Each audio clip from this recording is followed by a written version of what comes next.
Ha terminado Stranger Things, una serie que analicé por primera vez en el canal hace más de 9 años. Una historia que nos ha acompañado durante muchísimo tiempo y a cuyos personajes les hemos tomado un cariño impresionante. Ahora bien, también es cierto que las expectativas estaban altísimas sobre cómo tenía que ser el final, cuál iba a ser el desenlace de esta historia, cómo se iba a estructurar la quinta temporada, y ese tipo de expectativas siempre juegan en contra de la serie, porque es difícil al final dejar contento a todo el mundo, eso está clarísimo. Ahora bien, más allá de las expectativas, también pienso que la quinta temporada no ha estado demasiado bien manejada, en el sentido de que pienso que no han sabido llevar muy bien el planteamiento previo al episodio final, que quizás sí que es cierto que es lo más potente de la temporada, y en ese proceso se han perdido un poquito sin una estructura clara, sin muchos arcos de personaje demasiado bien definidos, porque también es verdad que son un montón de personajes a estas alturas, y es difícil, os lo he comentado en los demás análisis, poder dar un arco interesante a cada uno de ellos, y si bien sí que es verdad que la quinta temporada tiene momentos puntuales, potentes, cosas de personajes concretas que me han gustado, verdaderamente, sobre todo la segunda parte para mí flojeó un poquito, la verdad. Ahora bien, también tengo que decir que a mí personalmente este final me ha gustado mucho, me parece muy apropiado para la serie. Evidentemente tiene algunas cositas que ahora comentaremos que han sido un poco raras, algunas cosas sin resolver del todo, ciertas conveniencias un poco raras, pero es un episodio que sí que funciona como desenlace de la historia, que mantiene la esencia de todo lo que ha sido Stranger Things, que cierra además de una forma agridulce con todo el tema de Eleven, ahora lo comentaremos, que aparte de lo de Eleven, es cierto que no ha habido apenas ninguna otra muerte, pero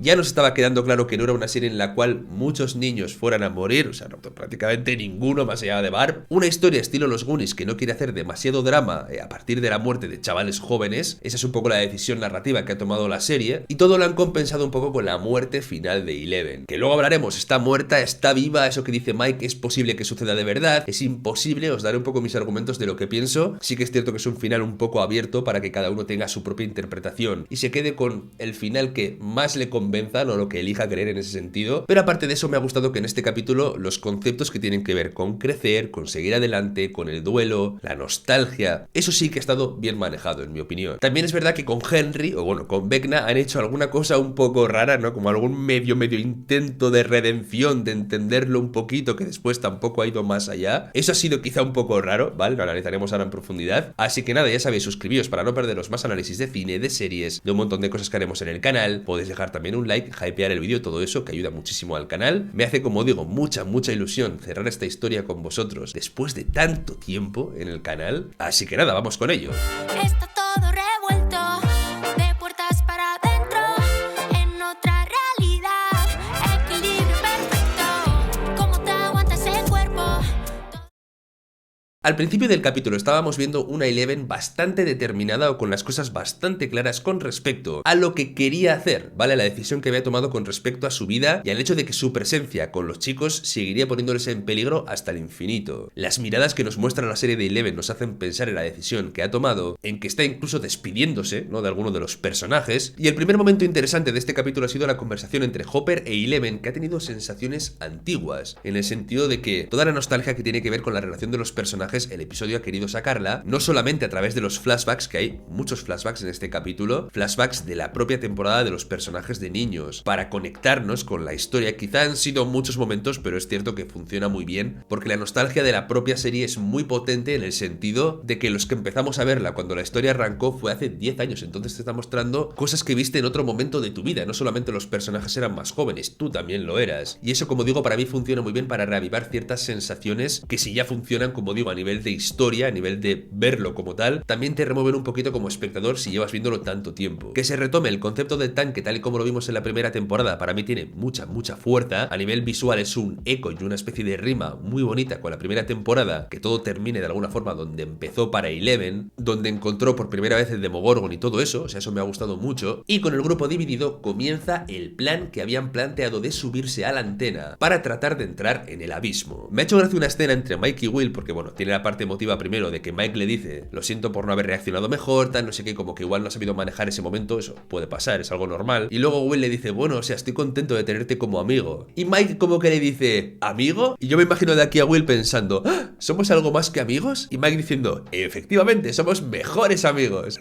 Ha sido una chorradilla, pero me ha hecho gracia ver a Mike sin querer dando ilusiones durante medio segundo al pobre Will. Y bueno, luego sí que tengo que admitir que toda la parte en la cual el abismo empieza a descender y ves cómo a través través del cielo aparecen las montañas. Eso ha estado bastante guay. Sí que es cierto que después Eleven va a utilizar una montaña para subir hasta arriba. Lo que pasa es que es un poco raro porque esa montaña está como flotando. No sé por qué está flotando la gravedad de este mundo. Te ha quedado claro que solo es hacia abajo, solo es hacia el Upside Down porque la pobre Holly lo ha experimentado. Entonces no me ha quedado muy claro por qué había rocas flotando como si fuese esto Avatar. O sea, se supone que la gravedad no está alterada en ningún punto y que la fuerza es descendente, así que no lo sé. El momento de Eleven, Cal y Max entrando a la mente de Henry es muy potente. De hecho, aquí empiezan a plantearse cómo encontrar el recuerdo en el cual están refugiados tanto Henry como los niños. Y no hay nadie mejor para viajar a través de los recuerdos que Max, que ha sido un personaje que ha estado mucho tiempo encerrada en sus recuerdos y sabe cómo funcionan, sabe cómo encontrar la puerta a través de uno u otro. Y sí que es cierto que la clave parece esa obra de teatro en la cual Henry participó, que ha desencadenado también una obra de teatro como tal también fuera de la serie. O sea, la serie tiene una obra de teatro aparte de la propia historia, en la cual se exploran los orígenes de Henry y tal, que había cosas un poco raras ahí que de alguna forma la serie ha tomado en parte, pero que tampoco ha desarrollado mucho. Hubiera sido un poco más follón si se hubieran tomado más conceptos de esa historia, porque humanizaba quizá demasiado al personaje de Henry. La serie no ha querido ir en esa dirección, aunque ha planteado cosas de forma similar, como su pasado traumático. Pero como digo, ese momento de frenar la caída del abismo ha sido brutal porque casi nos deja la muerte del personaje de Steve Harrington. Yo, aunque he dudado durante medio milisegundo, tampoco me la he creído del todo, porque es cierto que era como muy pronto dentro del capítulo para matar a alguien como Steve. O sea, si quieres matar a uno de los protagonistas y más a Steve, que es súper querido, tienes que esperar un momento épico como lo hubiera sido, por ejemplo, el enfrentamiento contra la Azotamentes. Ese es el momento de sacrificar a Steve, no ahora. Pero insisto que hay medio milisegundo como que me ha asustado porque Steve es igual de mis personajes favoritos y creo que de mucha gente de la serie. Y eso ha sido solamente un amaguito, pero de verdad que no quería que la pareja de Dustin y Steve se rompiera en este capítulo porque mira, los quiero muchísimo. Y si me das a elegir que muera Steve o que no muera ningún protagonista, que es prácticamente lo que ha pasado más allá de Eleven, prefiero lo segundo,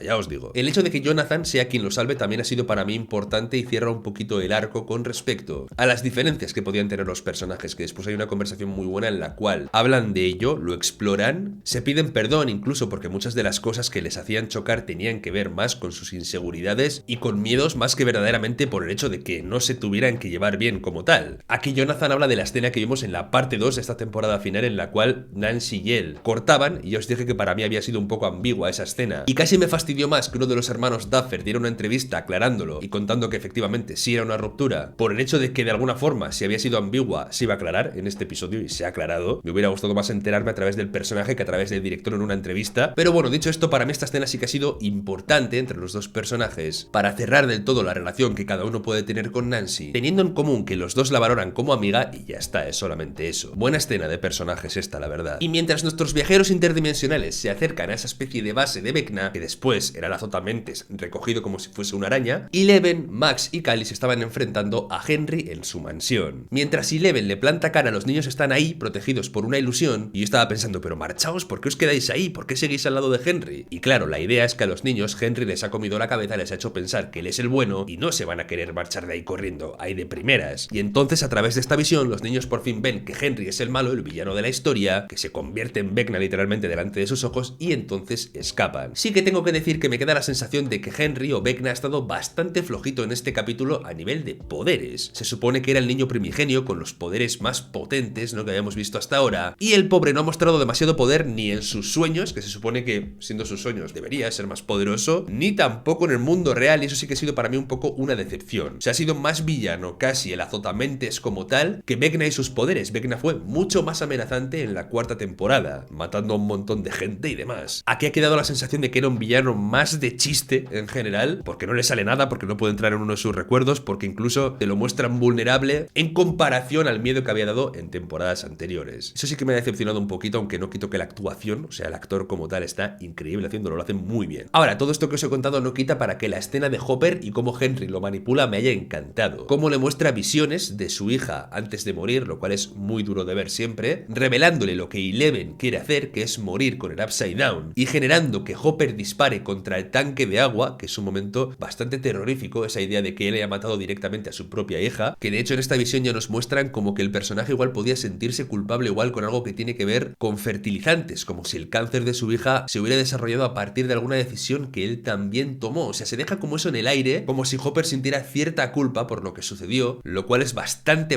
duro, ¿vale? Porque el drama de Hopper, como digo, desde el principio de la historia siempre ha sido un drama terrible. Y aquí, como digo, Vecna haciéndole pensar que él había matado a Eleven por unos disparos, ha sido una escena, como digo, que me ha funcionado funcionado perfectamente. Y claro, el resultado de esta escena es que Hopper por fin sepa cuál es el plan de Eleven, lo que piensa hacer por culpa, entre comillas, de lo que Cally le ha contado, y la confronta, le dice, oye, ¿cómo que te quieres morir aquí con el Upside Down? Yo tengo que decir que en parte creo que los dos personajes tienen bastante razón, en el sentido de que si piensas que el arco del resto de personajes y de Hawkins tiene que terminar con la desaparición de Eleven, tiene mucho sentido. Desaparecer de sus vidas para que este bucle constante desaparezca, que los militares no puedan utilizar su sangre para hacer más bebés con poderes. Y como os digo, en ese sentido para mí Eleven sí que tiene razón, ¿vale? Pero de alguna forma también tengo que decir que Hopper tiene cierta parte de razón, en el sentido de que la muerte es también como la última opción, como que no sé, igual pueden intentar cosas antes. Aunque es verdad que a esta idea quizás se agarra mi yo más ilusionado o soñador, porque la serie sí que es cierto que después hace muy bien al final de este capítulo, mostrándote cómo en cuanto vuelven a Hawkins, los militares vuelven a estar ahí sin parar de acosar al grupo protagonista. O sea, eso sí que creo que lo han hecho muy bien, porque como espectador sientes, joder, es que incluso han matado a Vecna, pero parece que esto no va a terminarse nunca. Así que como digo, esa decisión de guión justifica bien la decisión final que después va a tomar Eleven. Pero me da pena, como que pienso que la muerte podía ser, no sé, la última opción, ¿no? O sea, lo último que queda. Pero entiendo a Eleven también, porque al final no dejan de ser sus padres y sus amigos quienes sufren por culpa de quién es ella. Y esa idea también de que le quite la culpa de encima a Hopper con respecto a la decisión que ella vaya a tomar, me parece que está muy chula. En plan, tú ya me has criado, me has dado un hogar cuando no tenía nada, te agradezco todo lo que has hecho, pero yo soy una persona adulta ya. Y tome la decisión que tome, tienes que respetarla y seguir adelante con tu vida. Estas palabras, como digo, son muy importantes para que el personaje de Hopper quiera pasar página al final del episodio, incluso retomando su vida antes de la serie, siendo el sheriff o siendo un policía, lidiando con el duelo de Eleven, pero sin el factor de la culpa, entendiendo que ella decidió por sí misma. Aquí ya cuando Cally quería disparar a Hopper, digo, o sea, mira, es que con este personaje no saben ni qué hacer, y que solamente Cally se atreva a amenazar a Hopper siendo el padre de Eleven, me parece como, hija, pues sí, que hay un plan mayor por encima, que es más importante quizá la idea que tienes tú de salvar el mundo que la relación que tengan Hopper e Eleven. ¿Pero qué vas a hacer? ¿Dispararlo? ¿Crees que Eleven te va a seguir después de matar a su padre? Ha sido un poco raro esto, la verdad. Podéis pensar en esta temporada que la mayor amenaza para Henry, para Vecna, ha sido Eleven, que incluso ha podido ser Will, pero estáis totalmente equivocados, porque el verdadero azote de Henry, el verdadero enemigo, su verdadera némesis en esta temporada, ha sido Derek, sí señor.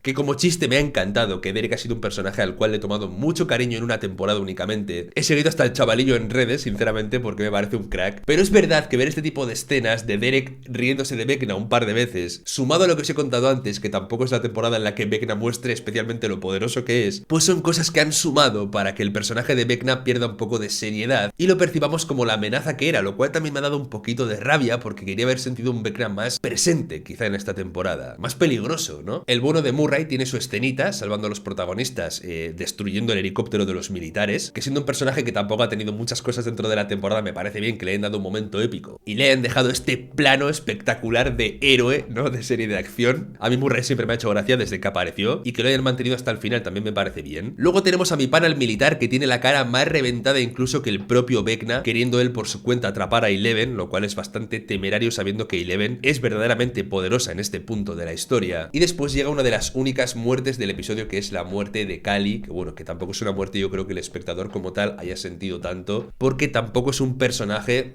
que recordemos con especial cariño de temporadas anteriores, bueno, de la segunda, y a la vez tampoco es un personaje que en esta temporada haya hecho algo especial como para que verdaderamente conectemos con ella. Así que sí, es la muerte de su personaje, a la cual vemos extremadamente jodida e incluso morir prácticamente en pantalla, lo cual hace bastante difícil, lo comentaremos después, pero la teoría esa que plantea Mike, ya llegaremos a ello, pero ya os adelanto que para creernos lo que Mike cuenta hay que hacer bastantes volteretas mentales, pero tal y como digo, como muerte era esperable, pero tampoco ha tenido demasiado impacto, al menos en mi opinión. Más flashbacks que, ya os digo, funcionan por lo que os he comentado, y le ven queriendo tomar la decisión también de ir ella personalmente a por Vecna al abismo, y a través de Will, a través de la conexión que Will tiene con Vecna en el abismo, vamos a descubrir cuál era verdaderamente el momento que convirtió a Vecna en lo que era. Ese instante en el cual él mató a un hombre y conectó con una especie de objeto del Upside Down que tenía que ver con el azotamentes, haciendo que de alguna forma el azotamentes entrara en su mente, entrara dentro de su persona. Vamos a decir que controlándolo, pero sí que es cierto que te deja muy claro que Henry aceptaba esa especie de simbiosis con este ser, que nunca fue un control como tal, y que él actuó como brazo ejecutor del azotamentes porque creía en lo que él decía, porque sigue pensando que el mundo es un lugar corrupto, que los seres humanos son seres corruptos, y que la única solución es crear un mundo en el que ellos no estén. Entonces, es verdad que es un poco raro, porque ¿con qué objetivo me humanizarías a un personaje, me mostrarías que no es tan malo de niño, o que hubo un trauma que lo convirtió en lo que es, y al mismo tiempo decirme que ese trauma verdaderamente no cambia nada porque él hubiera tomado la misma decisión? Eso, como digo, es un poco raro. También es un poco raro para mí que ese sea el momento en el cual los poderes entran en Vecna, como que hasta ese momento no tenía poderes, pero que esos poderes hayan quedado en su sangre y que después su sangre haya sido el motor para crear personas nuevas con poderes como lo es Eleven. En mi cabeza como que esto conectaría de alguna forma a Eleven con el azotamentes. Es decir, si el azotamentes ha sido quien ha dado poderes a Henry, la sangre de Henry entrando en la madre de Eleven hubiera establecido una conexión entre el azotamentes e Eleven, ¿no? Aunque no sabemos tampoco de dónde viene ese científico, cómo tiene él algo del azotamentes, o sea, no te dejan nada claro, o sea, no sé si se explorará de alguna forma en alguna especie de serie secuela de Stranger Things. Aquí sí que hay material, como digo, para contarnos otra historia diferente, porque está claro que este científico conoce al azotamentes, entonces de alguna forma se han tenido que enfrentar a él, pero tampoco han sido respuestas que verdaderamente me hayan satisfecho del todo por todo lo que os digo, porque no me queda claro cómo la sangre de Henry puede dar poderes a Eleven sin que Eleven esté conectada de ninguna forma al azotamentes. Es verdad que podemos entender que Henry tenía el poder ya dentro de sí mismo, pero que todavía no lo había utilizado, y que el azotamentes lo que hace es aprovechar el poder que Henry ya tenía de por sí, pero no queda claro porque la primera vez que vemos matar a Henry a alguien es en ese momento. Así que no sé, ahí siento que hay un pequeño vacío de información. Supongo que habrá que esperar a otra entrevista que den los Duffers para que se nos aclare. Y el pinga de Will diciéndole aquí, no, tú también eras un niño asustado como yo, Vecna, éramos iguales. O sea, Will, a ver, espabila, Vecna ha matado a 45 personas de Hawkins, no creo que seáis iguales. No entiendo muy bien ese intento de empatizar con él que tiene este personaje, o sea, puedo entender que lo entienda y que entienda el punto de partida de Henry, pero Henry después ha querido ser malo. Él admite no haber querido resistirse ni un momento a lo que el azotamentes estaba haciendo con él, con lo cual en vez de una escena para de alguna forma humanizar al personaje, simplemente era una escena para reforzar lo malo que era. Y el azotamentes le ocultaba ese recuerdo, o él tenía miedo de acceder a él, quizá porque tenía miedo de que al ver ese recuerdo Henry reconectara con su versión más infantil y se hiciera bueno, no lo sé. Y luego toca el momento en el cual la base de Vecna se convierte en el azotamentes y tenemos ese enfrentamiento final. Es verdad que en este mundo yo esperaba que hubiera, no sé, murciélagos o demogorgons, demoperros, algo. Se supone que es el mundo de origen de estos seres y no hemos visto nada más allá de este ser descomunal, que ya os digo, el bicho como tal me encanta. Se supone que esta es la verdadera forma del azotamentes, y lo que vimos en el Upside Down era una especie de proyección de él, o sea, es como su proyección de humo. La entrada de Eleven en esta escena también me ha parecido brutal, verdaderamente, cómo se enfrenta a este pedazo de bicho gigante. El protagonismo que tiene Nancy también haciendo de cebo para que el azotamentes vaya a esta especie de desfiladero, de cañón, mientras Eleven se enfrenta a Vecna dentro de las entrañas del azotamentes. En conjunto, esa escena como enfrentamiento final de la serie me ha gustado mucho, sí que le pongo un poquito la pega de que no me ha dado tiempo a percibir como una amenaza dentro de esta escena como tal, ni mucho a Vecna, ni mucho tampoco al azotamentes, los han matado bastante rápido, pero sinceramente ha estado bien. Tampoco le voy a poner muchas pegas a esto porque pasa de una forma que me gusta y también pienso que tendría que haber pasado así, sinceramente. Con una mezcla de disparos de Nancy, de fuego que afecta de una forma muy intensa a la mente colmena y con un poco de toque del poder de la amistad,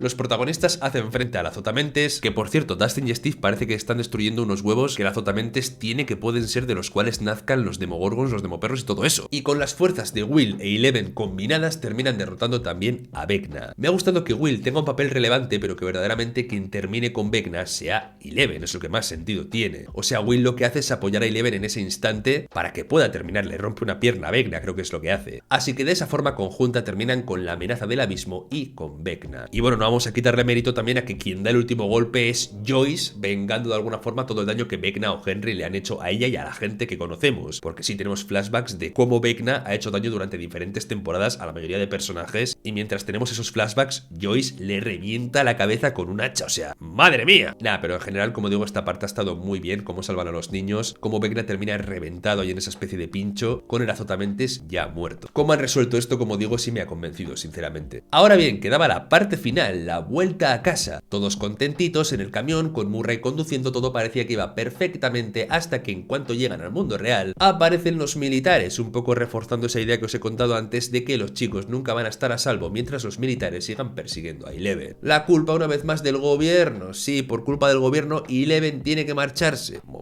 o morir. Porque sí, en esta última escena, después de que Eleven se despida de Mike en su mente, lo cual como digo es muy bonito, la pobre Eleven se queda en el Upside Down mientras el mundo es destruido y la bomba se lleva por delante esa materia exótica para que el Upside Down desaparezca como tal, rompiendo el nexo entre los dos universos. Ya os digo, esta escena sí que tiene ese punto de ser necesaria para cerrar el arco de Eleven, para liberarlos de la carga de estar con ella y de la presión que va a suponer siempre sobre sus vidas ser perseguidos. O sea, en ese sentido, como digo, está perfectamente cerrado. Pero ahora queda pensar si verdaderamente Eleven ha muerto o no. Todo, y cuando digo todo, todo hace indicar que Eleven sí que ha muerto aquí, porque es muy raro pensar que Cali siga viva, eso lo primero, que la vemos ya reventada al final de su escena, que no puede casi ni moverse, saliéndole muchísima sangre, pensando en todo lo que ha pasado después de eso, y cómo tendría que haber sobrevivido Cali durante todo el enfrentamiento que han tenido con el azotamente sin Vecna, con esa pedazo de herida de bala, con lo cual, si eso ya es complicado, que haga ese hechizo desde tan lejos también lo es, haciéndonos pensar que la salida más factible como tal es que verdaderamente Eleven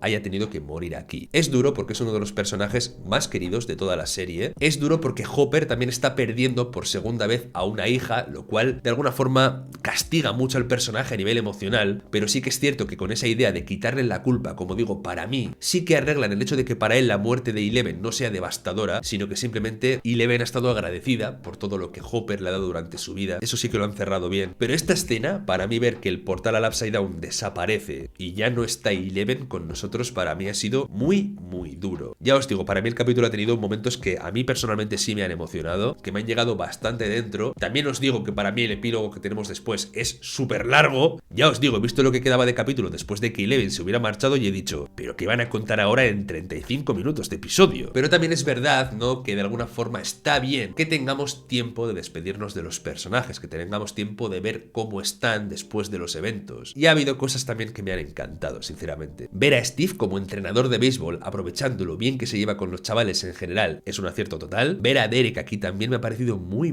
positivo, porque Derek era un matón, era un bully, y esto nos hace sentir que el personaje está más centrado y queriendo hacer cosas buenas. Está bien también. Ver a Max y a Lucas siendo una pareja normal, teniendo una relación normal, sin tener que enfrentarse a nada, porque prácticamente desde que se conocen han tenido una batalla tras otra, y me ha dado como paz simplemente verles tranquilos y teniendo que ir a la graduación. Dustin es uno de los mejores alumnos del colegio y también verle entrar en una universidad a la cual quería entrar ha estado muy chulo. Y luego lo que os decía, Hopper ha recuperado de alguna forma su vida antes de lo que pasó con Eleven, antes de todo este follón que hemos visto en la serie. Y creo que está bien, creo que nos muestra las ganas que tiene el personaje de volver a vivir. El que lleva todo un poquito mal, y no es para menos, es Mike, que ha perdido a su novia. Y ver cómo vuelve él solo a mirar el monumento a los caídos en el terremoto de Hawkins, terremoto entre comillas. Yo no sé quién se cree que ha sido un terremoto, si medio pueblo literalmente ha visto algún Demogorgon. Pero es bonita esta escena de Hopper diciéndole que no cometa los errores que él cometió. Es cierto que cuando tienes una pérdida emocional tan intensa, tampoco es como tu elección entre comillas el camino que recorres, o sea, haces lo que puedes, ¿no? Podemos decir. Pero para mí estas palabras van a ser súper importantes para que Mike siga su camino y siga su duelo de una forma sana, lo que Hopper quizá no pudo hacer en el pasado. El discurso de Dustin es bonito, termina haciendo lo que Eddie dijo que iba a hacer, que era mirar a la cara del director y cagarse en todo básicamente lo que él ha terminado haciendo. Supongo que la reputación de Eddie ya está un poco más limpia porque lo de Hellfire ya no despierta, digamos, tanto rechazo como vimos al principio de la temporada. Eso me alegraría, aunque tampoco se ha dejado claro por qué. Supongo que la gente ha pensado que todo era un terremoto y eso ha exculpado a Eddie, algo por el estilo tiene que haber pasado. Y esta podemos decir que es una de las escenas que más tiene que ver con lo que significa hacerse adulto. En general todo este final tiene mucho que ver con ese coming of age, de dejar la adolescencia atrás y convertirse ya en el adulto que se supone que tienes que ser, con cada uno yendo a una universidad diferente, viéndose menos, y en esta escena ya cada uno va a hacer su vida, viven en ciudades diferentes. Jonathan está estudiando cine, Nancy ha dejado la universidad para meterse a trabajar en The Herald, Robin tampoco vive en la ciudad por lo que parece, pero Steve sí que quiere vivir en Hawkins. La cosa es que la adultez va muchas veces de esto, de tener tus propias responsabilidades, tu propia vida, y que las amistades de alguna forma se vean repercutidas, que ya no sea tan fácil quedar, tan fácil verse, tener tanto tiempo para pasar juntos, que terminas echando de menos. Y esa sensación, como digo, para mí este momento sí que lo ha reflejado muy bien. Siempre tienes la esperanza de quedar, de verte una vez al mes, de mantener la relación, que seguramente lo hagan porque los personajes se quieren, pero también hay ciertos cierto punto de dificultad en eso. Es difícil mantener esa constancia y esa relación con tus amigos de la infancia o de tu adolescencia cuando ya cada uno está haciendo vidas diferentes, como que esa distancia termina pasando factura. Y no es que haya pasado nada malo, sino que simplemente lo que pasa es la propia vida. Y como digo, esta escena sí que tiene mucho peso para entender lo que significa ser adulto. Me ha gustado mucho, sinceramente. Hopper propone a Joyce marcharse de ese pueblo, quizás sea una buena decisión empezar en otro lugar. Eso sí, el pueblo que le comenta es un pueblo en el cual también, por lo que parece, hay conspiraciones de que hubo también experimentos y demás, o sea, este pobre Hopper no puede estar en un pueblo tranquilo. Que se venga Basauri, que aquí no pasa nada nunca. Y luego tenemos la escena final, la que cierra de alguna forma la historia de Stranger Things, que es nuestros protagonistas jugando una vez más a Dungeons and Dragons. Me ha parecido un momento precioso, no solo por esa referencia clara a Eleven invocando a la hechicera para ganar la partida, sino por cómo Mike habla del futuro de cada personaje, de la relación de Max y de Lucas, de un futuro en el que Will se sienta más él mismo, de Dustin estudiando y convirtiéndose en la persona que quiere ser, e incluso de él mismo convirtiéndose en un escritor, que es lo que parece que va a hacer. Todo eso, como digo, es precioso. Y luego nos abre la puerta a la posibilidad de que Eleven no haya muerto, que lo que hayamos visto haya sido una proyección del personaje de Callie, y que Eleven haya conseguido escapar, haya conseguido verdaderamente llegar a un lugar en el que estar en paz, tranquila y vivir la vida que siempre quiso. Sobre si esto puede o no ser verdad, creo que queda a la elección de lo que el espectador quiera creer. Si quieres creer igual que Mike que esto es real, este final también es para ti. En cierto punto a mí me gustaría también pensar que esto es cierto, pero es verdad que hay como muchas evidencias que me dicen que es muy complicado. Pensar que esto era un plan de Callie e Eleven y que Callie ha hecho esa proyección, como digo, desde tan